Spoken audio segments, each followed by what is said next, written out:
The good. Is it acceptable to say it was the performance so far of the World Cup? Maybe not. The bad. I'm scratching my head. That performances was just lacked that intensity. And the amber. Off the ball. Performance rankings. So I would take one exception with that point. Yannick Sinner has won 2 majors this year. Yeah, but and he's beaten. You bet him in Wimbledon. Oh, so he did. It's fair. But he's not world number 1 anymore. But he'd been on the complete pace in Ibiza for the month before, hadn't he? I don't know. I mean, that's up to him. But anyway, just to put that out there, it's a very level battle. But that's not where we're starting. We're starting at the K Club. You weren't there. I was sitting on the couch. I thought you'd been there, but no. You do not go and watch golf tournaments. Well, don't do it. Cathal Milani outside was at it, and I won't go so far as to say he was shook, but he was. I asked him, "Were you there?" He's like, "Oh, I was there. Oh, I was there," and he said the noise was incredible. To be fair, it looked amazing.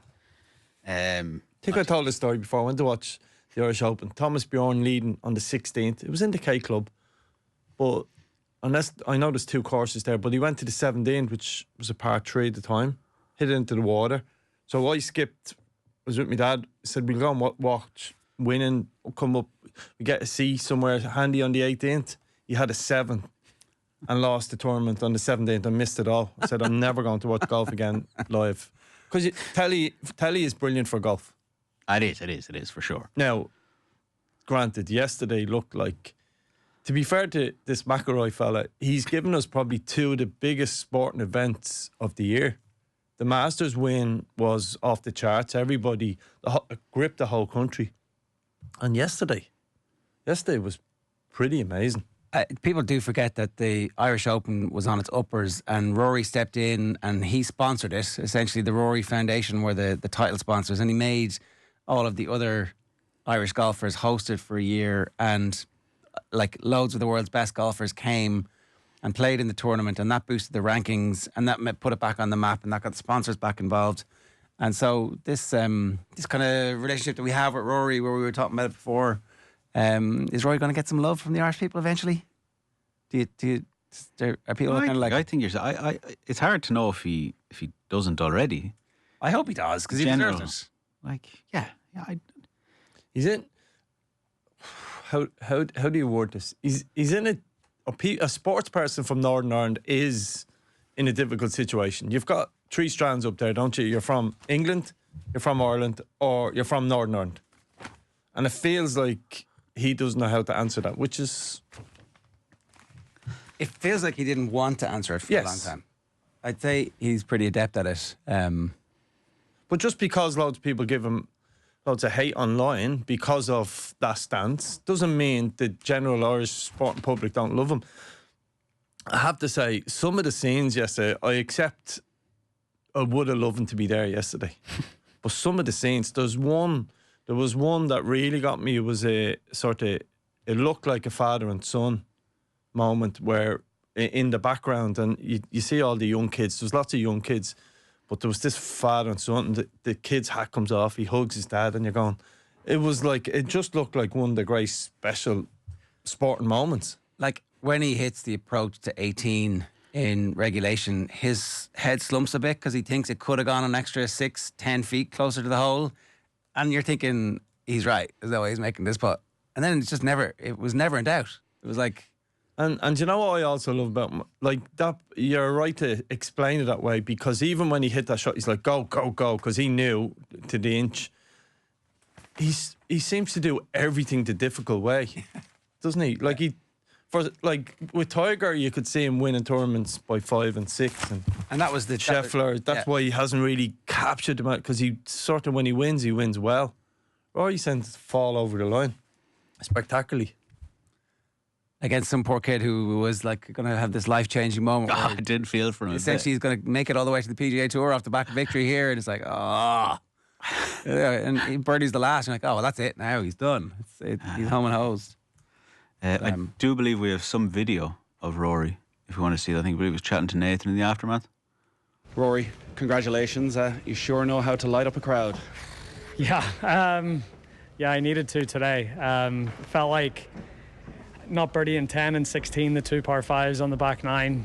Felt like I'd let my chance slip a little bit there, but then was able to pull something out of the bag on 18 and make that eagle. And yeah, that moment will go down as one of probably the coolest moments of my career. So yeah, just an incredible week. Just the support, the atmosphere out there. Yeah, just absolutely amazing to play in front of those crowds, and even more amazing to get the job done in front of them as well. Nothing will probably ever top what happened in April at Augusta, but I don't think any golfer will have experienced what you experienced on 18 there. Can you talk through the putt and then the moments after the putt and the noise and the wildness of it? Yeah, just absolutely incredible. You know, I feel very fortunate that when I come home I get the support that I do. I've had it twice this year, up at Portrush for the Open, here for the Irish Open. Yeah, I don't know if there's many other golfers that get the support that I do whenever they go home, and I certainly don't take it for granted. It's incredible. I struggled with it a little bit earlier on in my career, just with the pressure and the expectation, but I've learned how to embrace it and enjoy it. And you know, when I do it that way and I do embrace it, I think it brings the best out of me, and I can really ride that wave of momentum that the crowd gives me. And you know, that was basically what happened this week. It must be so special to have that impact on people. There was a video you probably saw yesterday. You threw a ball to a young girl beside the media tent and she's in floods of tears. Like, to be able to have that positive impact on people is, how is it? It's amazing. I mean, just to think like a little random small thing of throwing a ball to someone, and yeah, just I don't know why, but the enjoyment that I give people because I play golf, or the way I play golf, for whatever reason. But as I say, I don't take it for granted. I know that not everyone gets the support that I do, and I feel very, very fortunate that I get to experience it. That was a little interesting vignette. Did you see it? He threw the ball to the kid and she burst out crying, and they put it on repeat on heavy duty on RT anyway. The difference between that and the Polish millionaire stealing the cap from the tennis guys. Did you see that story in America? No, I've only seen the aftermath of it. Oh, that was hilarious. Like, what an absolute... Anyway, it's too early in the morning. But what Rory's done is, actually, remember earlier on the week he done an interview with Nathan and Fiona and Gary, was it? Yeah. He's actually come across, whether it's a PR exercise or not, you'd like to think it's not. That's so normal, because sometimes you see him and he's a little bit too almost scripted. I know he's natural in his interviews and he gives almost too much away, but it feels like he let the guard down this week and just became one of us. And you bring your green jacket home, having completed the Grand Slam in the way that he did, where all of us were stuck to the couch late into the morning. You go, this is ridiculous stuff. And then to back it all up with the way he did, it was so Rory McIlroy in the greenest of greens. Oh yeah, the greenest of greens. Ryder Cup to come this month, a Dare Manor to come in 2 years. Golf is really our national sport now, you could say, isn't it? I wonder why. When it's good, it's great. I believe up next is... Is there a segue here? To what? From Rory, like the pressure and the hype and embracing it, and even Rory McIlroy feels that, and sometimes isn't brilliant at the start and takes a little while to get into it, but finishes strong. Yeah, is there also something in Heimer sitting down last week and saying we've no sports psychologist? I think is that one of the underappreciated parts of this, where, you know, a proper sports psychologist would be like, look, lads, you need to be the same team at the end as the start. Here's how we're going to do it. No, I don't have the answer to that. Well, go back a little bit to me. Was that framed? Because I sort of missed that story. Was that framed as in we can't afford it? Yeah, I think so. Like, that would, like, surely... I suppose we have a budget, and that is on our list of priorities. That's on the bubble. Yeah, but like you go to, say, a GAA club that need a sport, or GAA county, like go to a Jim McGuinness, he'll get one. Yeah. We don't have food, well, I'll get it. Somebody will sponsor it. Somebody, like, we're not that. Surely there's a way of doing things in the modern... We also can't have one of the probably relatively best paid international managers going. I mean, again, I don't know exactly where it is, but it's certainly in the whole run of nations, where we'd be up in that higher percentile and not be able to afford the services of a sports psychologist. Well, Gav was saying he's kind of in the middle of I don't think we're in the top. Okay. Well, You're saying he should give still up well paid, yeah. He should give up 100 grand. Not him. I'm not saying him. I'm just saying it's a weird dynamic to find yourself in. It's funny, Shamrock Rovers have spoken about the importance of somebody like that and the difference they've made to a lot of their big games and a lot of their sort of. So, I mean, you can look down your nose, you can crack a joke about it, you can say what you want, but it's obviously of an importance. The Irish rugby team have used people, and it's obviously helped them at different stages. Yeah, they're embedded in the squad. Yeah. Is that any explanation for what happens in the first 20 minutes of that game? No, it can't be, can it? I mean, it's like the shots from distance. They sort of, at the time, people were saying, "Oh well, the management sort of didn't want to accept it as a trend." But when it happens 5-6 times, it's a trend. When you concede the first goal 8 of the last 9 games, it's a trend. Something's wrong. Like, when I look at the staff there, John O'Shea, Paddy McCarthy, like, Paddy is obviously in the middle of a warm-up at the highest level now. If you're in the Premiership, Crystal Palace, FA Cup winners, so they're not doing something structurally wrong. I get to the games very early, I watch the warm-ups. There's nothing you pick and go, oh geez, that's a bit slow. There's something amiss. You can't be starting the way they're starting. Like, it was like about 5 hours compounded to the one goal. Like, Nathan Collins is, first of all, it's him, comfortable on the ball, makes a sloppy pass, goes out of play. Matt Doherty heads it back into trouble. We miss a sort of an easy enough tackle. Midfield don't react. The line presses up, and Doherty stays in, plays him on side, and you're 1-0 down after 2 minutes. It's about 5 things. So the manager, I'm not sure if he was asked a question, but I'd say he'd struggle to answer that, to say it's because of this, this, and this. Yeah. That's what, and I did see people going, oh, we conceded from a set piece. It's like, I mean, Arsenal are scoring goals from set pieces in the Champions League. Teams concede from set pieces.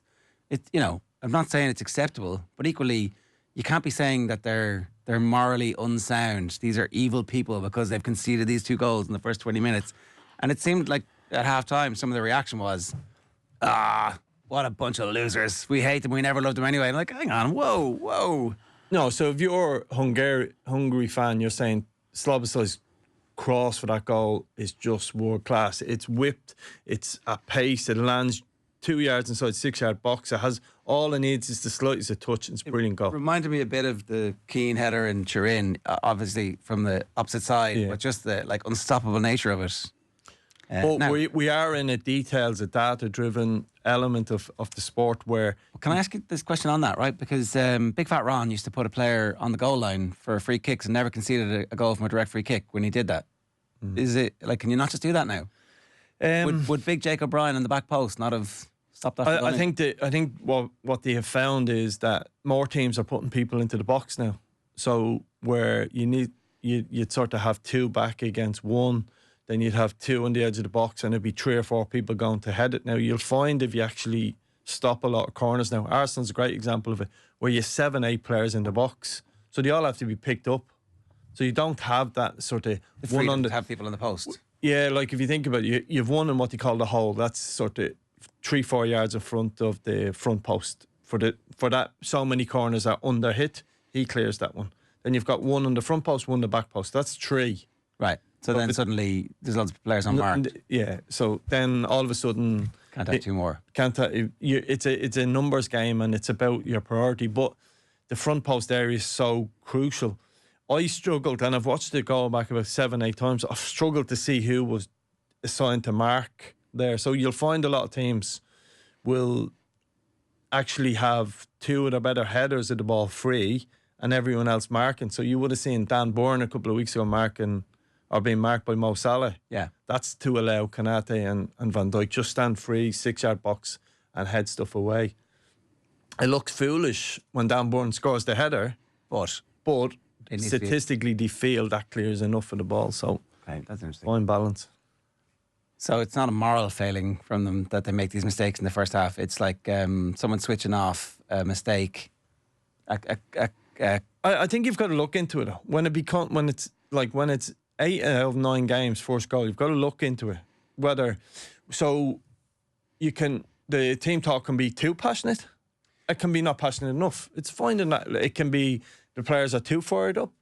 They're not fired up enough. It's small details. It's finding a balance with that. And they need to talk to Rory McIlroy. Probably not Rory McIlroy, because Rory McIlroy would concede 4 and win 5-4. I don't know. I suppose he's the best in class. It's the pressure. It felt like it was the pressure of the occasion that they kind of about embracing. But like it was, I think that's what kind of was so jarring. It was the little bits beforehand and the bits we've been kind of getting from within the team of how kind of confident they were and how this has changed now and we're kind of a different entity. And even I think the last one to speak on RTE, I think they played out a thing from Nathan Collins, and even from him, like it was so jarring that it only happened like it was 10, 15 minutes before the match started, and then the first goal goes in so quick that you're like, I can see why it completely knocked the stuffing out of them, because I kind of assumed they believed what they were saying. But if you take the stadium or the element of it, whether it was the FEI or whoever runs the event, for want of a better word, national anthem was exceptional. And when you go to a lot of rugby games, you feel, why can't we do this, right? They seem to, not always, but they got it's like Ireland against England. It's the players are crying. It was really good in the sense. Then they played, can't remember the song, an old Irish song, Old Triangle or one of them, and everyone got into it. And you're like, right, this is like feel good. This is so good. And then 2 minutes in, boom. And it wasn't like they started them and pass. They're like under pressure. Oh, it was like talk about lead balloon stuff. It was horrendous. And half time, so I was in between 2 seats, unfortunately. But at half time, I was coming through the concourse, and most people missed Evan Ferguson goal because they were standing outside having a beer, going, "This is shit. This is we're rubbish. We're crap." And you could hear them. What's he doing playing Doherty? What's he doing this? Yeah. It was, and then you get them back. It's like we're so beaten down after a decade that this is our level at the moment. We're not going to be able to impose our will. I feel your glass is half full at the moment. Well, I do appreciate that there's a strong likelihood of a letdown against Armenia. Why are you pointing at me? Because you were making the point off air about... No, it was Gavin Cooney's point. It's not my point. Well, you were making the point. He highlighted it. You brought to the table Gavin Cooney's point that frequently after a reasonable performance, we can be... We've not taken 4 points from a 2-game window. That's kind of clear. No kind of caveats of other teams not needing it, I think, since 2019. And that involved Gibraltar. The mighty Gibraltar. So, yeah. I am a little bit glass half full in that, like... The team did come back, and if that's them understanding that that's what the performance needs to be in the second half, great. If we just see that as a repeat, then it's like, well, that was another false dawn. 10 men, and we'll go into it later on. 10 men helped. Obviously, Evan had scored before that, but slightly wrong team picked. Yeah, you definitely have to say that, particularly at home. Like the manager, Hagrimson, spoke about a bit of Irishness, getting back to that sort of thing. Like Ireland don't play with a back 4 and swing into a back 3 and a box in midfield and diags to people like Jake O'Brien. We're losing, and I speak about it regularly in here. We've lost the intensity. Sometimes maybe even Keith Tracy's very good on it, and he speaks about, and we can find it difficult to explain that, but that getting after people, almost use that phrase, put them under pressure, that we've lost that a little bit. And in the modern game, you've got to find a balance, but unless you have running power and athleticism, you're going to struggle. We don't have that, and that's why I think I keep going back to the point, because it failed miserably. Forget Nathan Collins. Can we do something else in midfield? Whether it's a look at our bench with so many strong centre halves. Yeah. Can we come up with a different way? That would be me fear. Like the team selection was now undoubtedly wrong. I mean, at home, Roy Manning should have been left back, I think, and more of an attacking player ahead of him. Yeah, at the same time when the team was named, I was like, I'd like to see Doherty in the team because he's one of our better players. And then ultimately, he again is a scapegoat, I think, unfairly. We have. Is it unfair? I think it is because I think there's 4 or 5 mistakes. I think if Nathan Collins doesn't punt the ball out before, that's not in the area. And yeah, so it's a bit of a lazy run. But also, like, Darragh O'Shea needs to be stronger. The ball's like right there. You're shepherding him away from goal, but it's all his fault because he's on side. Come on, I think it's just it's easy. Now, what positives is he given? He's experienced and he's one of our better players, and he's playing at a higher level than. Not trying to be too flippant, but where's the evidence of it? Where's the evidence for his being one of the better players? Well, in the last set of competitive fixtures, he was one of our better players, and he's playing at a higher level than Ryan Manning. And look, Ryan Manning as a left back, it turns out, is better than Matt Doherty. I still think that I wouldn't be totally against playing Matt Doherty on the right against Armenia. So you go. I think you're right. I think that it's easy to scapegoat Matt Doherty. My sort of counter argument: the noise around him is very loud over the last 2 or 3 years, Arthur, and I understand it because he has this lax character and he doesn't seem to sprint. But you can get average players can get lucky once, very lucky twice. You can't have a career the level he's had and not be a good footballer. He just can't. Sure. And come back. No, it's easy to sit in line and say he's crap and he wouldn't get a game and bring in this League of Ireland player, that league, or whatever the silly arguments is. Can't get to the level he gets and not be good. I'm not trying to defend him. I'm just trying to say he needs to do more for him. But so does Nathan Collins. Nathan Collins looks completely different for Brentford than he does for Republic of Ireland. And Darragh O'Shea. Darragh O'Shea's header at the end of the game, it's a free header from the 6-yard box. There's not many other people you'd want. I mean, you'd want to fall to Ferguson first. After that, maybe Ida. And then after that, the fact that he didn't go 3-0 up, though. Yeah. The chances he had. Pretty fortuitous. You wonder what the discussion is this morning. Is who's next? Yeah, it is, isn't it? Yeah. But what's our depth chart here for new managers? And it's a results game. And we start talking about Chris Hughton again, and we start talking about can we get, Yeah. So where are we putting Ireland? We're slightly strapped for times. We might come back to the Halgrimson clip during Dion, but where are we putting them? Can you be like in the amber, half red, half green, half orange? You want them to and the lights are broken. Some sort of Venn diagram. Fix them and they're all on at the one time. Yeah, that's about it. All right, okay. Well, for the purposes of thing, we will put them then in the amber, I suppose.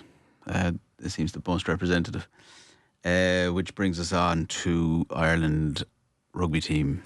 Pretty humbling weekends. They were actually good for the first 10 minutes where they were creating chances, and then they obviously conceded 100 points in the last 4 seconds of the match to put the 40-0 score on it. So it's not exactly, but it is also the score. It was the score in the game, and there were some injuries. Niamh Wafer, no sign of her in the squad. But the player ratings in the Irish Times, they have a higher average player rating for the women's rugby, who got beaten 40-0, than they do for the men's football, who drew 2-2. It's just, is that patronising? Is that Maybe you're taking the opponents into account. Yeah, Hungary or no... No black ferns. No black ferns, But they're all 6s and 7s, and there's even an 8.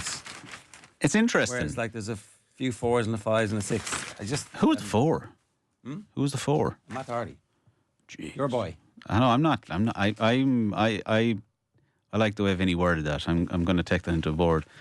It's a good theory looking at it. I'm still not sure if he's the right fit for the team. Yeah. But I do think you're right in terms of there's probably an awful lot of unseen things. But anyway, I think 4 after a draw is very hard on anyone who's not, done something calamitous. The majority of people at stadium would agree with a 4, though. That's the problem. Well, maybe that's the vibe that it's feeding off. It certainly is. And I'm being mildly facetious here. We got absolutely annihilated in a game where we expected to lose. And I don't know, were we trying to... The lesson, don't beat the All Blacks a year out from any World Cup in any code. Just wait. Yeah. Just lose. Yeah. We just need to do a bit of that rope-a-dope thing. It's like, no, we're no good. We're actually no good. We're not even... Because they referenced it, didn't they? A couple of the players saying we owed them one and it hurt them a year ago. So when Ireland beat them... Well, look, it was a tough one, and they have France next weekend in a World Cup quarter final. The scars, Arthur, the scar has to...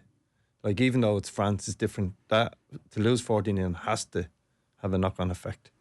Well, it's a strange thing, because I do wonder, and it's a similar thing, say, after the All-Ireland hurling final, when Cork only had the 1-2 points for play, whatever it was. It doesn't really happen in football, I suppose, as much. It's not as ignominious, but like the being nilled like that in a sport where it's theoretically easy enough to score, you might be well beaten, but you rarely see a team nilled at that level. Yeah. Like if you're the soccer element, if you're beaten 6-0 and your manager loses jobs the following day, you sort of understand it nearly, because that's the version in soccer. But 40-0 on paper looks like, how do you do a review of that game heading into France? They're big into the reviews, and what do you learn from that? I don't know. That's a good question for Quinny. He's going to join us about half an hour's time to look back on that. It is very difficult. To be honest, we should never let the IRFU off the hook for... we had a team in a World Cup beat the Black Ferns in a knockout game, and after that, all the funding was essentially slowly withered down to nothing, to the point where we've had to start again. But there was some patterns of play in the first 20 minutes that suggest if we'd been investing for the last 15 years the way we should have been investing in women's rugby, we'd actually be competing for this competition. So it turns out money fixes most problems in sport. Yeah, but is that a get out of jail as well for losing 40-0? Then, like, some of the staff, the decision making, the talk around maybe losing this isn't a bad thing, because no, I don't. I think all that win with a bit more of a winning mentality. Oh, totally. Sorry. As a group over there. Yeah, I'm talking about the macro view. The view of this team has to be, that's embarrassing and somewhat humiliating, but not entirely unexpected. Right, so they're in the red. Well, that's put them in the red for their own. I presume they'll regard themselves in the red. Solid 6 out of 10. Red. 6 out of 10. Like. So what we have, the tennis. I don't know if any of you saw the tennis. I might have got lost in amongst a very busy weekend. But Carlos Alcaraz is back, world number 1. Bet Yannick Sinner 3-1. Pretty handy as well. That's pretty convincing. I think everybody was kind of expecting this to be 7-6, 6-7, 7-6, 6-7. Well, it's their third major final in succession.